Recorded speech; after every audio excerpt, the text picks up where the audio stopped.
Hi, I'm Dr. Melissa Suhu, licensed clinical psychologist, and I'm here with Enhearten Unseen Leaders and Enhearten Healing to talk about an important topic, the issue of stress. And I wanted to go over the study by the American Psychological Association, Stress in America 2022.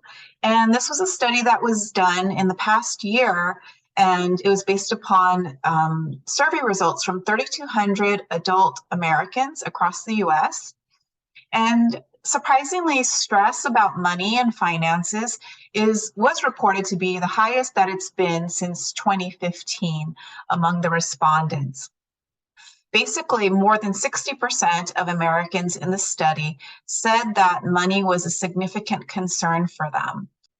Among those that participated in this survey, the 18 to 43-year-old age adults, reported having the highest level of reported stress in relation to the economy and money. So if you're in this age group and you find that your worries are very high and you feel very overwhelmed about jobs, money, bills, where you're living related to finances, you're not alone. And they also broke down the sample, the people who participated in the survey, into ethnic groups. And so the ethnic group that reported the highest level of stress related to finances were the Latinos at 75%. Next was the Blacks by 67%, whites with 63% reporting significant stress, and Asians were 57% reported a high level of stress in response to the economy and finances. Surprisingly, within this study, more than 25% of the participants said that their stress levels they felt were so high that they couldn't function. And so when it came to what does this mean? What does it mean to not be able to function? Basically being unable to concentrate, not having motivation to be productive, getting up, going to work, that kind of thing. Not being able to make decisions, having difficulty paying attention. And so, just as a professional, looking at this, how stress can get to this point where it affects one. A lot of times it's that there's multiple sources of stress going on at the same time. And what I learned in graduate school was it's not just having a lot of stress, it's having stress that you can't really change or control. And another example of a significant cause of stress would be situations where there's not a definite end to the stressor. It's not really clear what the outcome is going to be. And so you're just kind of along for the ride indefinitely. There might be other similar such stressors. So it's having multiple these kinds of stressors. Unemployment might be another one too. You might be eagerly looking for a job, but you just don't know when you're going to find it and what the circumstances will be around that job. So these are all the kinds of things that can get, people to a point where they feel so stressed that they're unable to function. So with all of these things that were highlighted in this important study on stress in America, what can be done? So I have a list of 3 different ideas for what one can do when they're experiencing stress in their life that is affecting them. First, I want to clarify that it's hard to come up with general statements to say just do this 1 or 2 things and it'll take away all your problems, because I can't promise that. Nobody can. But these are just some general ideas that I hope will be helpful to some of you out there. The first idea is to focus on the things that you have in your control.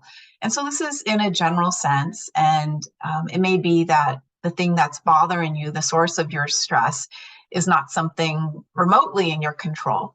Then I would encourage you to consider, well, how can you change your actions and your thoughts around that stress? How can you change your actions and thoughts in other areas of your life that are perhaps unrelated to this? And so all in all, if we're looking at how do we lower your stress levels, focusing on what's in your control would be a good idea, because there's so much that isn't in anybody's control. And, obviously that's going to spike stress levels. The second thing is to care for your body. So making sure that you're getting good sleep, you're drinking enough water, you're eating healthy foods, nutritious foods, that you're limiting chemicals that you're not supposed to be consuming, movement, attending to doctors and dental appointments.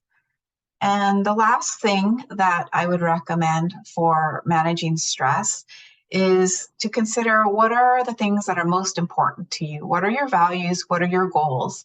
And the way that you spend your time, the activities that you have going throughout your day, throughout your weeks, how does that connect to your personal values and your personal goals?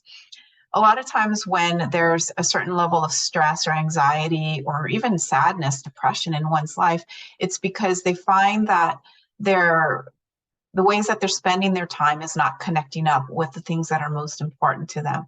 So let's say feeling healthy is your value, your goal, but your life has you so busy right now, you can't remember the last time you were able to go for a walk in the park. Make that time, whatever that is. It may not be what you want it to be, but make that time to go for the walk in the park. And maybe that little bit, being present in that moment, will allow you to feel a little bit of invigoration, a little bit of hopefulness that will help you be a little less stressed. So if there's any additional help that you might need, if there's any more individualized help that you would need, I would encourage you to either seek out professional help, or you can also interact with us through the Connect page on the Enhearten Healing and Enhearten Unseen Leaders website. We do have a directory of California-based therapists and professionals who are available to work with our Enhearten Unseen Leaders community. And for those that are in need of extra support, we do have some funds, that's what I mean to say, some funds available to help with the subsidizing of these services for those that are in need. So I'm glad that I could be able to help you a little bit today in talking about stress. And thank you so much for sticking around. And I wish you the best. Take care. Bye-bye.